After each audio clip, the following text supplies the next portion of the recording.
여호와께서 마므레의 상수리 나무들이 있는 곳에서 아브라함에게 나타나시니라. 날이 뜨거울 때에 그가 장막문에 앉아 있다가 눈을 들어본즉 사람 셋이 맞은편에 서 있는지라. 그가 그들을 보자 곧 장막문에서 달려나가 영접하며 몸을 땅에 굽혀 이르되 내 주여 내가 주께 은혜를 입었사오면 원하건대 종을 떠나 지나가지 마시옵고 물을 조금 가져오게 하사 당신들의 발을 씻으시고 나무 아래에서 쉬소서. 내가 떡을 조금 가져오리니 당신들의 마음을 상쾌하게 하신 후에 지나가소서. 당신들이 종에게 오셨음이니이다. 그들이 이르되 내 말대로 그리하라. 아브라함이 급히 장막으로 가서 사라에게 이르되 속히 고운 가루 세 스아를 가져다가 반죽하여 떡을 만들라 하고, 아브라함이 또 가축대 있는 곳으로 달려가서 기름지고 좋은 송아지를 잡아 하인에게 주니 그가 급히 요리한지라. 아브라함이 엉긴 젖과 우유와 하인이 요리한 송아지를 가져다가 그들 앞에 차려놓고 나무 아래에 모셔섬에 그들이 먹으니라. 그들이 아브라함에게 이르되 내 아내 사라가 어디 있느냐?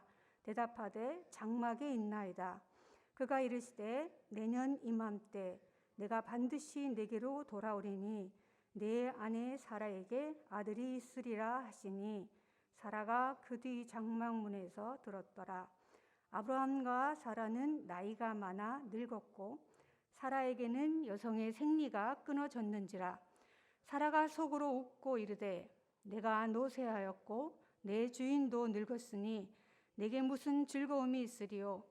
여호와께서 아브라함에게 이르시되 사라가 왜 웃으며 이르기를 내가 늙었거늘 어떻게 아들을 낳으려 하느냐? 여호와께 능하지 못한 일이 있겠느냐? 기한이 이를 때에 내가 내게로 돌아오리니 사라에게 아들이 있으리라. 사라가 두려워서 부인하여 이르되 내가 웃지 아니하였나이다. 이르시되 아니라 내가 웃었느니라. 그 사람들이 거기서 일어나서 소돔으로 향하고 아브라함은 그들을 전송하러 함께 나가니라. 여호와께서 이르시되 내가 하려는 것을 아브라함에게 숨기겠느냐? 아브라함은 강대한 나라가 되고 천하 만민은 그로 말미암아 복을 받게 될 것이 아니냐? 내가 그로 그 자식과 건속에게 명하여 여호와의 도를 지켜 의와 공도를 행하게 하려고 그를 택하였나니 이는 나 여호와가 아브라함에게 대하여 말한 일을 이루려 함이니라. 여호와께서 또 이르시되 소돔과 고모라에 대한 부르짖음이 크고 그 죄악이 심히 무거우니 내가 이제 내려가서 그 모든 행한 것이 과연 내게 들린 부르짖음과 같은지 그렇지 않은지 내가 보고 알려 하노라. 그 사람들이 거기서 떠나 소돔으로 향하여 가고 아브라함은 여호와 앞에 그대로 섰더니 아브라함이 가까이 나아가 이르되 주께서 의인을 아인과 함께 멸하려 하시나이까?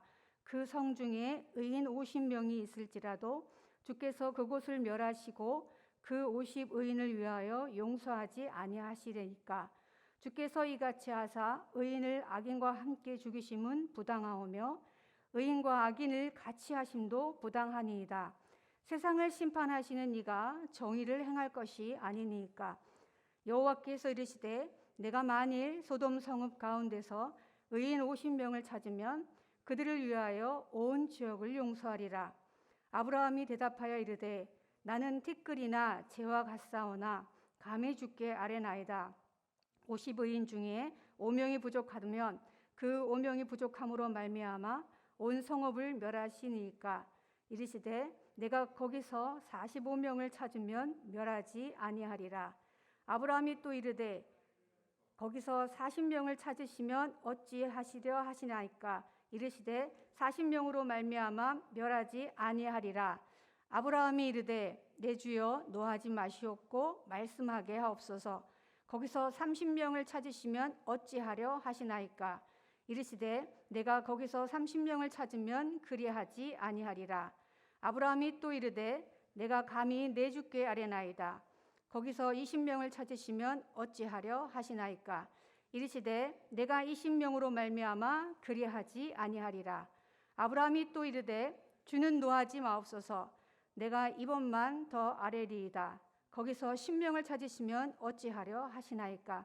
이르시되 내가 신명으로 말미암아 멸하지 아니하리라. 여호와께서 아브라함과 말씀을 마치시고 가시니 아브라함도 자기 곳으로 돌아갔더라.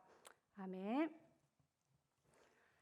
창세기 18장은 17장과 19장 사이에서 깊은 관련된 내용들이 많습니다. 17장 1절도 여호와께서 아브라함에게 나타나셨다는 정보를 우리에게 주고, 18장도 시작하는 1절에서 여호와께서 상수리 나무 있는 곳에서 아브라함에게 나타나셨다는 하나님의 신현을 우리에게 지금 정보를 주고 있는데, 이 내용은 반드시 하나님께서 아브라함을 통해서 이루고자 하시는 그 언약의 내용에 깊은 관련된 내용들이 있습니다.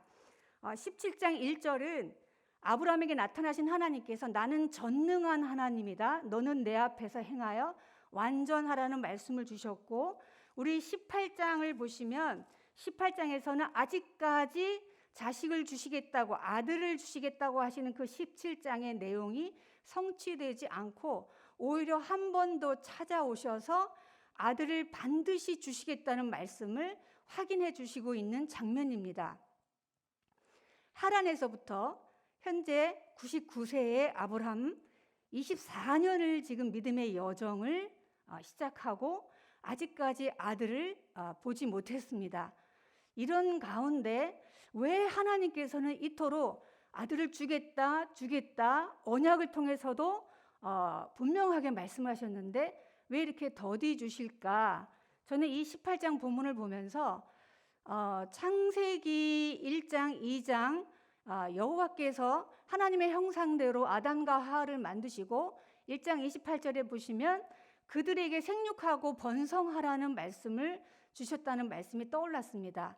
왜냐하면 17장에 자손에 대한 언약을 주실 때에 17장 2절과 6절에 보시면 크게 번성하게 하리라, 심히 번성하게 하리라는 말씀이 두 번이나 반복되고 있는데, 거기에 사용된 번성이라는 말씀이 생육 번성입니다.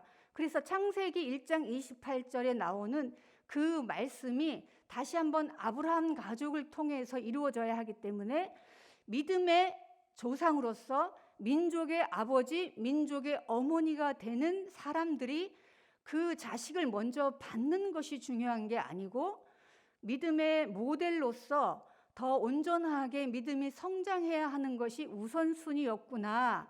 그렇기 때문에 하나님께서는 24년 동안 자식을 주시지 않고 언약을 얼마만큼 신뢰하면서 나를 따라오는지를 이들에게 연단의 과정으로 주시지 않았나라는 생각을 해봤습니다. 특이한 것은 17장 될 때까지 9장서부터 여호와 하나님에 대한 이 명칭이 굉장히 사용 빈도가 너무나 놀랍게, 여러분이 알고 계신 하나님이라는 그 17장에 나오는 언약을 맺으신 하나님이라는 이 명칭이 원래 히브리어로는 엘로힘인데, 이 말씀이 9장 이후부터 17장까지는 한 번도 등장하지 않았습니다. 그런데 이 엘로힘 하나님이 어디에 가장 많이 등장하면 창세기 1장, 2장에서 창조주 하나님으로 등장하실 때 가장 많이 등장했습니다. 그래서 17장 그 언약을 맺으신 그 내용과 엘로힘 하나님이 등장하신 이 내용을 보면서 과연 이 아브라함과 사라는 마치 에덴 동산에 하나님의 형상대로 창조하신 아담과 하와처럼 새롭게 만들어진 그 에덴 동산에서 하나님의 형상을 따라 번성해야 하는 사명을 가지고 부르심을 받았구나. 그렇기 때문에 아들을 먼저 받는 것보다 그들에게 하나님을 온전히 신뢰하는 것이 굉장히 중요했다는 것을 한번 저는 묵상해 봤습니다. 여러분과 함께 오늘 깊이 나눌 말씀은 19절 말씀인데요. 19절 말씀을 같이 한번 읽어보겠습니다. 시작. 내가 그로 그 자식과 권속에게 명하여 여호와의 도를 지켜 의와 공도를 행하게 하려고 그를 택하였나니 이는 나 여호와가 아브라함에게 대하여 말한 일을 이루려 함이니라. 아멘. 이렇게 한 가정의 부부일 뿐만 아니고 믿음의 조상으로서 세워져야 할 이들을 하나님께서 왜 선택하셨는지 그 선택하신 목적이 있습니다. 여기 보시면 내가 그는 아브라함이죠. 아브라함으로 그 자식과 권속에게 명하여 자식들에게 그리고 그 집안에 있는 종이나 무슨 가솔들에게 명령을 해야 합니다. 왜 명령을 해야 하냐면 타락한 이후의 인간들은 하나님의 말씀에 자발적으로 순종할 수 있는 능력이 없기 때문에 이 아브라함을 어디서부터 불러냈냐 하면 하란 땅에서 불러냈지만 여호수아 24장 2절에 보시면 이 아브라함의 아버지 데라가 강 건너편에서 다른 신을 섬겼다는 내용이 있습니다. 한 집안의 아버지가 가지고 있는 신앙은 바로 그 집안의 신앙입니다. 한 집안의 믿음의 조상으로 세워질 이 아브라함이 과연 본인에게 있는 이 믿음을 그 아들 이삭과 그 이삭의 아들들 후손들에게 물려주기 위해서 그 집안 대대로 하나님을 그 집안의 주인으로 섬기는 일은 너무나 중요했기 때문에 설득해서 될 일이 아니고 명령을 해야 한다는 것입니다. 이 명령을 통해서 엄격하게 하나님과의 언약 안에 있는 우리가 그 언약을 어기면 반드시 우리에게 사망이 있을 수밖에 없다는 것을 우리는 엄하게 명령해야 하는데, 두 번째 보시면 명령해야 할 내용은 여호와의 도입니다. 여호와의 도는 길도자 아시죠? 여호와의 길입니다. 여호와께서 가시는 그 길을 여호와가 먼저 가시고 우리가 따라가야 하는 길입니다. 그 길은 우리가 진히 발걸음을 옮겨야 하듯이 행함이 있어야 한다는 것입니다. 의와 공도를 행하게 하려고, 의와 공도는 옳은 행동이지만 그 옳은 행동은 공도, 바르게 판단하는 근거를 가지고 옳은 행동이 나온다는 것입니다. 이 모든 것들은 여호와가 먼저 걸어가신 그 옳은 판단의 근거에서 우리가 여호와가 따라간 그 길을 먼저 부모가 따라갈 때 내 가솔들에게 뒤에 따라오도록 길을 열어주는 것입니다. 이것은 삶 가운데 우리가 보여줘야 되지만 입을 열어서 명령해서 가르치는 것들이 반드시 있어야 합니다. 이 모든 일들을 여호와께서 아브라함에게 대하여 하신 말씀, 언약의 말씀, 15장에서 언약의 말씀이 있었고 17장에 언약의 말씀이 있었습니다. 그 언약의 말씀을 아브라함에게 내가 이루려고 하려면 조건이 있다는 겁니다. 선택받은 사람이 그 일을, 언약의 내용을 지켜야 한다는 것입니다. 물론 언약은 무조건적으로 하나님께서 반드시 실천하십니다. 성취하십니다. 왜냐하면 쪼갠 짐승 사이로 여호와께서 친히 걸어가셨기 때문에 그 언약은 반드시 무조건적으로 성취되지만 조건적으로 그 언약을 성취해 가실 때 그 백성들은 반드시 순종함으로 행함이 있는 책임을 다해야 한다는 것이 오늘 19절의 말씀입니다. 말씀을 정리하겠습니다.